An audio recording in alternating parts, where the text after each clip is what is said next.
Students, let us start chapter number 9 sequence and series class 11th mathematics. बहुत important topic है sequence and series. अगर हम overall बात करें तो बहुत इंटरेस्टिंग है, इजी है, बहुत ज़्यादा फॉर्मूलेज इसमें नहीं है, स्कोरिंग है, पर कॉन्सेप्शनल है। थोड़े कॉन्सेप्ट आप इसके क्लियर करते हुए चलिए तो कहीं से कहीं तक कोई परेशानी आप लोगों को नहीं आएगी। तो let us start sequence and series. तो अगर हम लोग सीक्वेंस एंड सीरीज की डेफिनेशन की सीक्वेंस की डेफिनेशन की बात करें तो एक तो मैथमेटिकल डेफिनेशन है, फंक्शन की फॉर्म में। वहाँ तक पहुँचने से पहले हम लोग आपके थोड़े कॉन्सेप्ट इसके क्लियर करते हैं कि बेसिकली जनरल लैंग्वेज में हम लोग सीक्वेंस को कैसे डिफाइन करते हैं, सीक्वेंस को कैसे डिफाइन करते हैं। तो सीक्वेंस क्या होता है? Collection of, simple general language में अगर हम बात करें तो collection of object separated by commas। General language में इसकी डेफिनेशन है कि ऑब्जेक्ट का कलेक्शन सेपरेटेड बाय कॉमा। जैसे A1, A2, A3, A4, तो ये आपके ऑब्जेक्ट्स हो गए। और अगर हम इसमें नंबर ऑफ टर्म्स की बात करें तो इसे हम फर्स्ट टर्म कहते हैं, इसे सेकंड टर्म कहते हैं, जो सब्सक्रिप्ट लगी है इसे थर्ड टर्म कहते हैं, इसे फोर्थ टर्म कहते हैं। और अगर हम यहाँ पे लिख भी लेंगे तो ये first term, second term, third term, fourth term और इसी तरह से आगे, और इसे हमने कह दिया टर्म। ओके, आप कहेंगे लिख दिया आपने, क्यों लिख दिया? ये तो यहीं से समझ में आ रहा है, इसका कॉन्सेप्ट आगे क्लियर करेंगे हम लोग, इसके कारण है लिखने के, हम आगे क्लियर करेंगे। अब अगर हम इस सीक्वेंस की बात करें तो बेसिकली दो टाइप से सीक्वेंस को हम डिफाइन करते हैं। टाइप 1 में, टाइप 1 की अगर हम बात करें तो टाइप 1 में वो सीक्वेंस आती है जिसमें जो ये ऑब्जेक्ट्स हैं इनका एक पैटर्न होता है, यानी कि sequence having specific pattern. Sequence का क्या है? एक स्पेसिफिक पैटर्न है। अगर हम एग्जाम्पल की बात करें, बहुत ज़्यादा टफ एग्जाम्पल नहीं लेते, इजी एग्जाम्पल लेते हैं। जैसे इवन नंबर, इवन नंबर या ऑड नंबर की बात कर लें, या ऑड नंबर कैसे ले लीजिए, बहुत सिंपल एग्जाम्पल लेते हैं, उससे आसान हो जाएगा समझने में। तो हमने इवन नंबर लिए 2, 4, 6, 8 एंड सो ऑन। ये आपकी फर्स्ट टर्म। फिर आप कहेंगे दोबारा से आप ये लिख रहे हैं 1, 2, 3, 4, इसका क्या फ़ायदा है? ये इसका फ़ायदा है, अभी हमें समझ में आएगा। ओके, तो ये आपके पास ऑब्जेक्ट्स हो गए और ये आपके पास टर्म हो गए। और अगर हमने जैसे कहा इसमें कि हैविंग स्पेसिफिक पैटर्न, तो पैटर्न क्या है? पैटर्न देखिए तो इनका जो डिफरेंस है, जो नेक्स्ट टर्म का प्रीवियस टर्म से जो डिफरेंस है वो 2 है। और अगर आपने जूनियर क्लासेस में थोड़ा सा जाए तो ये अर्थमेटिक प्रोग्रेशन कहलाता था। 4 - 2, 2, 6 - 4, 2। तो every term, the difference of every term with previous term is 2। तो ये इसका पैटर्न है, और चूंकि इसका पैटर्न है तो इसलिए इसकी nth टर्म भी निकालनी आसान है। और अगर हम nth टर्म की बात करें तो वो हो जाएगी हमारे पास 2n, where n is number of term. यानी कि हमने इसको डिफाइन करने के लिए नंबर ऑफ टर्म का यूज किया, यानी कि जो नंबर ऑफ टर्म, जिसे आप कह रहे थे बार बार सोच रहे होंगे मन में कि बार बार क्यों लिख रहे हैं, तो नंबर ऑफ टर्म का हमने यूज कर दिया। टाइप 2 में अगर हम लोग बात करें, देखिए मैं बार बार कह रहा हूं कि ये फंक्शन से डिफाइन होगा। फंक्शन तक पहुंचने के लिए ये हम लोग सारी चीज़ें भूमिका बना रहे हैं, क्योंकि अगर हम डायरेक्ट फंक्शन करेंगे तो वो सीधा सर के ऊपर से निकल जाएगा। टाइप 2 की बात करें तो sequence does not have specific pattern। अब हमारे पास वो सीक्वेंस आ गई जिसका पैटर्न नहीं है। जिसका क्या है? पैटर्न नहीं है। पैटर्न नहीं, जैसे एग्जांपल की बात करें, बहुत सिंपल एग्जांपल है प्राइम नंबर का। प्राइम नंबर का 1, 3, 5, 7, 11 एंड सो ऑन। और इसकी बात करें, ये फर्स्ट टर्म, ये सेकंड टर्म, ये थर्ड टर्म, ये फोर्थ टर्म, ये फिफ्थ टर्म। आप फिर बोलेंगे सर दोबारा से टर्म, ये सब चीज़ें बार बार लिख रहे हैं। इससे क्या होगा? बहुत आसानी से चीज़ें जो है एकदम समझ में आ जाएंगी। अब देखिए इसमें क्या है? स्पेसिफिक पैटर्न नहीं है, इसमें स्पेसिफिक पैटर्न नहीं है, तो इसलिए जो इसकी nth टर्म है वो हम डिफाइन कैसे करें? और चूंकि ये डिफाइन नहीं हो पा रहा है इसलिए अब हम सीक्वेंस को कैसे डिफाइन करें इन टोटलिटी, अब सीक्वेंस को कैसे डिफाइन करें। तो इसलिए हम लोगों ने क्या काम करा, अब मैं थोड़ा बैकग्राउंड में जाता हूँ, फिर इसकी डेफिनेशन पे आऊँगा, मैथमेटिकल डेफिनेशन। जनरल डेफिनेशन तो बता दी, बैकग्राउंड में जाता हूँ थोड़ा सेट की। हम लोगों ने सेट्स पढ़े, सेट्स में क्या पढ़ा, एक सेट पढ़ा ए, एक सेट पढ़ा बी। फिर हमने पढ़ा Cartesian product, Cartesian product, Cartesian product में क्या पढ़ा, ए क्रॉस बी। अब यही कार्टेशियन प्रोडक्ट आपका क्या बन जाता था, रिलेशन बन जाता था। यही रिलेशन आपकी क्या बन जाती थी, फंक्शन बन जाती थी, अगर फंक्शन की प्रॉपर्टी को सेटिस्फाई करे। फंक्शन की प्रॉपर्टी क्या होती थी कि अगर आपके पास दो सेट हैं ए और बी, और if every element of domain have single image, every element of domain have single image, तो हम क्या कहते थे कि वो क्या होगा, वो फंक्शन होगा, वो फंक्शन होगा। तो ये डोमेन होता था आपका, ये कोडोमेन होता था, और collection of image, collection of image, ये आपकी रेंज होती थी। याद आ गया होगा। अब अगर हम बात करें, हमारे पास दो टाइप की सीक्वेंस है, एक ये एक ही। इसे अगर हम लोग इस फॉर्म में लिखें तो देखिए हमने क्या करा, ये बनाया और एक ये बनाया। ओके, हम टाइप 1 की बात करते हैं, ये बात कर रहे हैं हम टाइप 1 की। यहां पे क्या है 2 4 6 8, और ये क्या है 1 2 3 4। अगर हम इसे डोमेन बना दें 1 2 3 4 5 6 7 8, और इसे भी डोमेन बना दें, ये टाइप 2 हो गया आपका। इसे डोमेन बना दे, और ये डोमेन क्या है 1 2 3 4 5 मीन्स नेचुरल नंबर, यानी कि 1 2 3 4 5 एंड सो ऑन, और 1 2 3 4 5 एंड सो ऑन, मीन्स ये डोमेन हो गया आपका नेचुरल नंबर। ये डोमेन हो गया आपका नेचुरल नंबर। अब हम क्या कर रहे हैं, एक फंक्शन डेवलप कर रहे हैं जिससे ये दोनों डिफाइंड हो जाए, और ये एक फंक्शन हो जाए, और ये 1 मैप कर जाए कहाँ पे, 2 को, इसके लिए 2 मैप कर जाए 4 पे, 3 मैप कर जाए 6 पे, 4 मैप कर जाए 8 पे, 5 मैप कर जाए 10 पे एंड सो ऑन। तो ये क्या मिल गई, ये क्या हो गया, अगर आप इसे देखें तो ये फंक्शन की प्रॉपर्टी को सेटिस्फाई कर रहा है। रेंज क्या है 2 4 6 8 10, ये रेंज है, ये डोमेन है, ये को डोमेन है, और इसका को डोमेन ही इसकी रेंज है, इसका को डोमेन ही इसकी रेंज है। इसी तरह से अगर हम यहाँ पे बात करें तो 1 3 1 मैप कर गया 1 पे, 2 मैप कर गया 3 पे, 3 मैप कर गया 5 पे, 4 मैप कर गया 7 पे, 5 मैप कर गया 11 पे, मीन्स ये टाइप 2 वाला, मीन्स ये वाला 1 3 5 7 11। तो अगर आप इन दोनों, तो इसका मतलब देखिए ये भी फंक्शन की प्रॉपर्टी को सेटिस्फाई करके every element of domain have single image, means कि अगर हम इसमें सीक्वेंस में एक डोमेन लेके आ जाएं, डोमेन लेके आ जाए, डोमेन क्या, natural number, domain natural number, तो क्या हो जाएगा, जो ये सीक्वेंस है ये क्या बन जाएगी, फंक्शन की प्रॉपर्टी को सेटिस्फाई करेगी, मींस फंक्शन बन जाएगी। और फंक्शन, और जो इसका रेंज है, वो जो स्पेसिफिकली अगर हम बात करें तो इस फंक्शन की जो रेंज है वो उस सीक्वेंस को डिफाइन करेगी। देखिए यही तो सीक्वेंस बताई थी मैंने आपको, ये जो रेंज, यही तो सीक्वेंस थी। क्लियर हो गया। तो इट मीन्स व्हाट, कि सीक्वेंस क्या होता है, सीक्वेंस एक फंक्शन होता है जिसका डोमेन नेचुरल नंबर या उसका सबसेट होता है। सबसेट क्यों, क्योंकि अगर इसमें फाइनाइट सेट एलिमेंट हुए तो वो सबसेट हो जाएंगे। अगर 5 ही एलिमेंट होते हैं इसमें तो सबसेट ऑफ नेचुरल नंबर हो जाता है। क्लियर हो गया। तो यही बेसिकली डेफिनेशन अब हम लोगों को यहाँ पे लिखनी है कि डोमेन क्या है, कि अ सीक्वेंस, सीक्वेंस क्या है आपका, सीक्वेंस, कि a sequence is a function whose domain is the set of natural number or its subset। तो क्या होगा, डोमेन क्या होगा, उसका नेचुरल नंबर और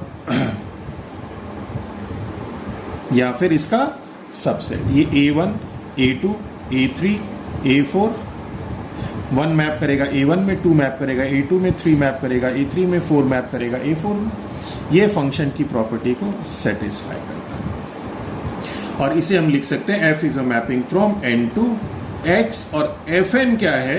fn है हमारे पास en, f4 a4, f3 a3, fn an, where n belongs to, और n क्या है? ये जो n है ये n नेचुरल नंबर है। ओके, क्लियर हो गया? तो इतनी सी डेफिनेशन है बस सीक्वेंस की, इससे ज़्यादा इस पूरे चैप्टर में कुछ भी नहीं है। सीक्वेंस से ही सीरीज निकलेगी और सीरीज से ही प्रोग्रेशन निकलेगी। अब इसी में हम लोगों के पॉइंट, कुछ नोट पॉइंट इसी से डेवलप हुए वो देख लेते हैं कि क्या होगा। इसमें क्या बताया, जैसे पहला नोट पॉइंट कि डोमेन हमेशा नेचुरल नंबर होगा। कई बार ऑब्जेक्टिव में क्वेश्चंस में ये पूछ लेते हैं कि domain is always natural number.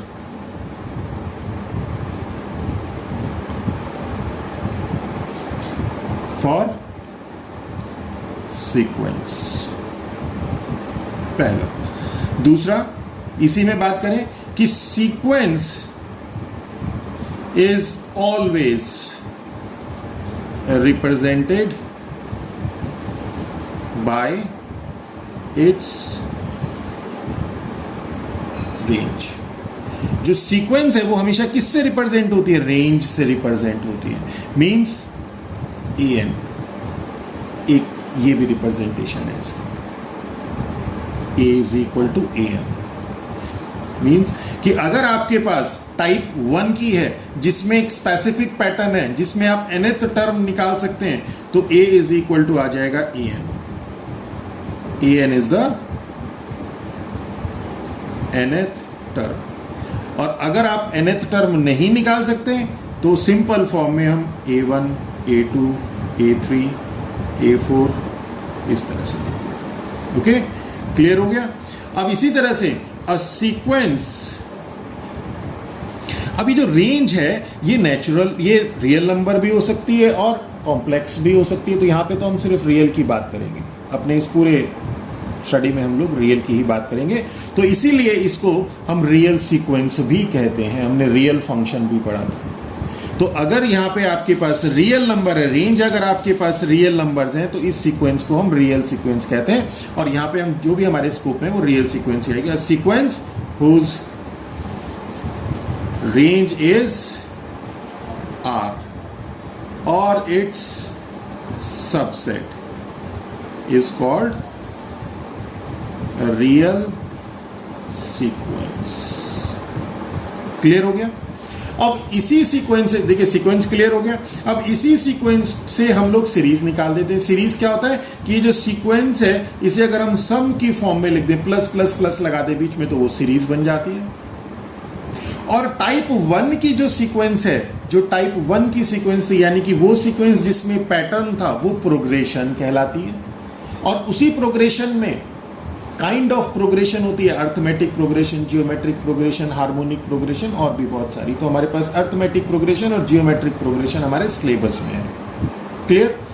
तो सीरीज की अगर हम बात करें, कुछ एडिशनल आपको ध्यान याद करने की जरूरत नहीं है। सीरीज क्या है कि इसी सीक्वेंस को अगर हम एडिशन की फॉर्म में लिख दें कि if a1, a2, a3, an is a sequence, then इनका summation means a1 plus a2 plus a3 plus an plus this is called is series. और इसको हम लोग, एक हमारे पास होता है जिसे हम कहते हैं सिग्मा नोटेशन। सिग्मा नोटेशन में क्या होता है कि इस a1 plus a2 plus a3 plus infinite, इसे हम कैसे लिखते हैं? इसकी अगर हम nth टर्म हमें मालूम है तो ये nth टर्म यहाँ पे आ जाती है, और n लिखें या k लिख देते हैं। nth टर्म को हम n को k से रिप्लेस कर देते हैं और k is equal to 1 to infinity. कई बार हम लोग n is equal to 1 to infinity an भी लिख देते हैं जनरली, पर टेक्निकली इट इज़ राइट।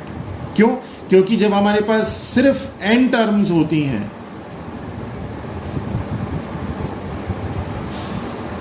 तो फिर हम लोगों को यहाँ पे एक लिखना आसान पड़ता है। ओके तो अगर इनफाइनाइट टर्म है तो n is equal to k is equal to n is equal to 1 to infinity का, या k is equal to 1 to infinity ak का, या an का है।